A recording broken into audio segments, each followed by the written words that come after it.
नमस्कार दोस्तों, आप सुन रहे हैं डेली करंट अफेयर्स अपडेट्स 15 सितंबर 2022। मैं हूं आपकी आरजे प्रियंका और बिना किसी देरी के शुरू करते हैं अपना आज का कार्यक्रम। तो हमारा आज का पहला डेली अपडेट है जिसका शीर्षक है महत्वपूर्ण दिन। इंजीनियर दिवस भारत 15 सितंबर।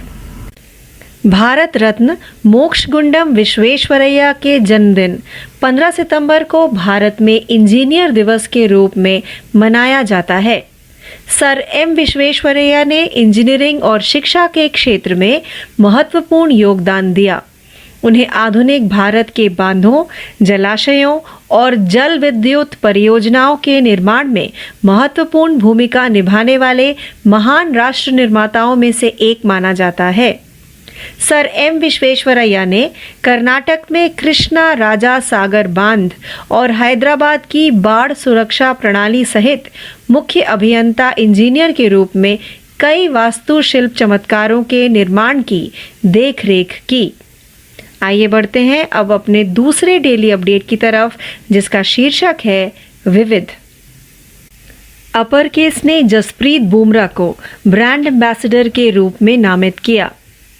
Travel accessories company S4 accessories ने अपनी eco friendly luggage brand upper case के लिए जसप्रीत बुमराह को ब्रांड एम्बेसडर बनाया है।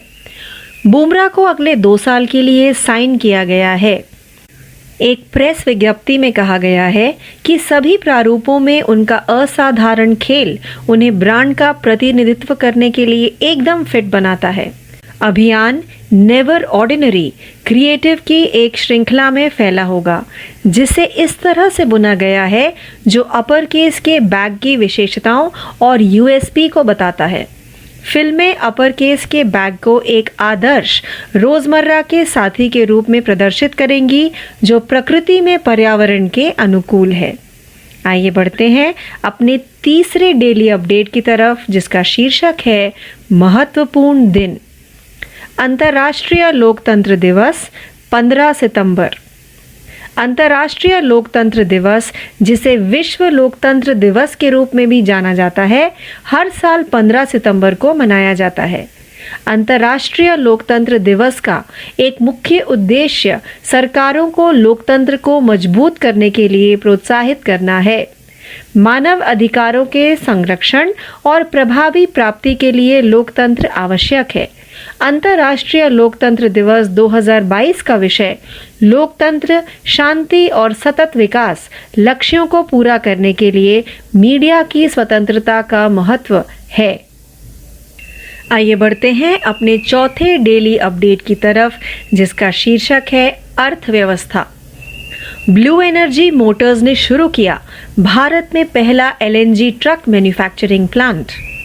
ब्लू एनर्जी मोटर्स ने पुणे के चाकन में एक मैन्युफैक्चरिंग प्लांट शुरू करके भारत के पहले LNG ईंधन वाले ग्रीन ट्रक का अनावरण किया है।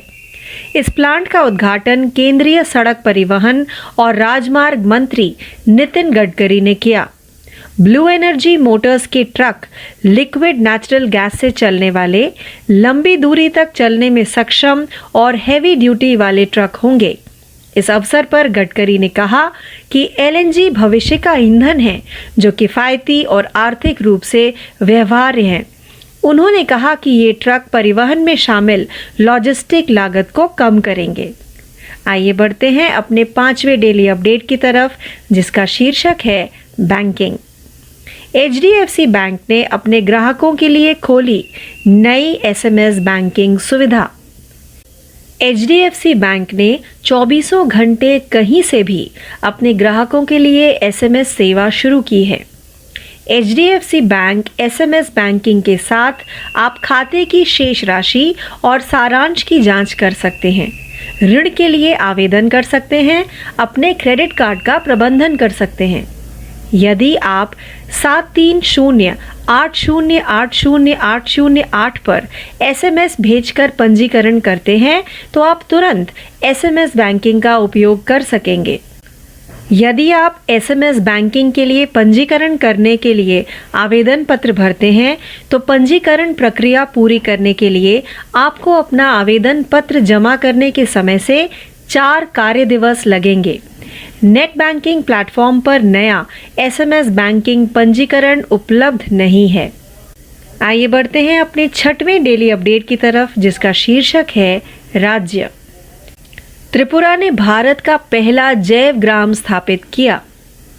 त्रिपुरा सरकार ने राज्य के दसपारा गांव में भारत का पहला जैव ग्राम स्थापित किया है।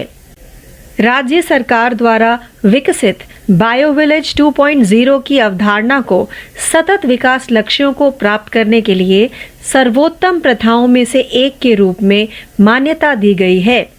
विज्ञान और प्रौद्योगिकी विभाग के तहत जैव प्रौद्योगिकी निदेशालय द्वारा त्रिपुरा में जैव गांव की स्थापना की गई है। हाल ही में त्रिपुरा के उप मुख्यमंत्री जिष्णु देव वर्मा ने दासपारा स्थित जैव ग्राम का दौरा किया और पारिस्थितिक चमत्कार की स्थापना के लिए गांव के डेवलपर्स को बधाई दी। आइए बढ़ते हैं अपने 7वें डेली अपडेट की तरफ, जिसका शीर्षक है राष्ट्रीय। केंद्र ने 14,500 स्कूलों के उन्नयन के लिए पीएम श्री योजना की घोषणा की। केंद्रीय मंत्रिमंडल ने देश भर में 14,500 से अधिक पीएम श्री स्कूलों के विकास के लिए 27,360 करोड़ रुपए की योजना को मंजूरी दी है। शिक्षक दिवस के अवसर पर 5 सितंबर को प्रधानमंत्री नरेंद्र मोदी द्वारा घोषित योजना केंद्र और राज्य सरकारों के साथ साथ स्थानीय निकायों द्वारा प्रबंधित स्कूलों में भी मौजूदा स्कूलों को मजबूत करने की कोशिश करेगी। 18 लाख से अधिक छात्रों को योजना के प्रत्यक्ष लाभार्थी होने की उम्मीद है। 5 साल के लिए कुल परियोजना लागत 27,360 करोड़ रुपए होगी। आइए बढ़ते हैं अपने 8वें डेली अपडेट की तरफ, जिसका शीर्षक है विविध। सुरेश रैना ने इंडियन प्रीमियर लीग से संन्यास की घोषणा की। भारतीय बल्लेबाज सुरेश रैना ने इंडियन प्रीमियर लीग आईपीएल और घरेलू क्रिकेट से संन्यास की घोषणा की। महेंद्र सिंह धोनी के साथ 2020 में अंतर्राष्ट्रीय क्रिकेट से संन्यास की घोषणा करने वाले रैना ने पिछले साल तक चेन्नई सुपर किंग्स के लिए आईपीएल खेला।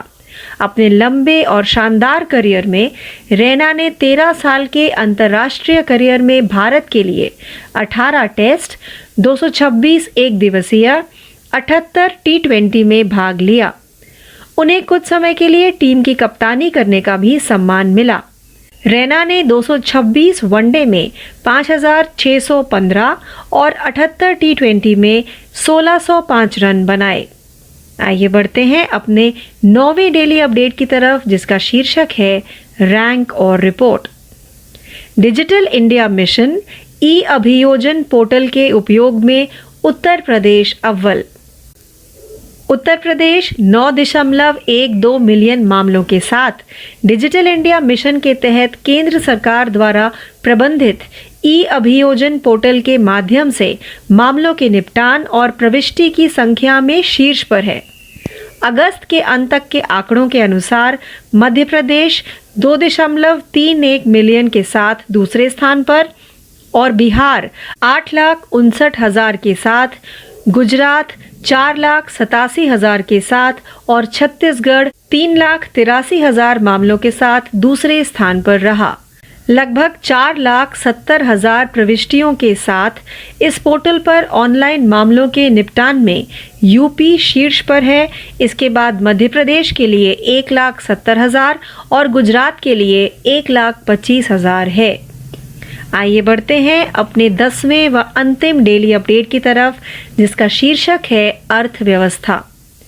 मास्टरकार्ड ने सभी बीसीसीआई अंतर्राष्ट्रीय और घरेलू मैचों के लिए शीर्षक प्रायोजन अधिकार प्राप्त किए। मास्टरकार्ड ने भारतीय दर्शकों के लिए अपनी रणनीतिक पहुंच को व्यापक बनाने के लिए भारतीय क्रिकेट कंट्रोल बोर्ड के साथ अपने सहयोग की घोषणा की है।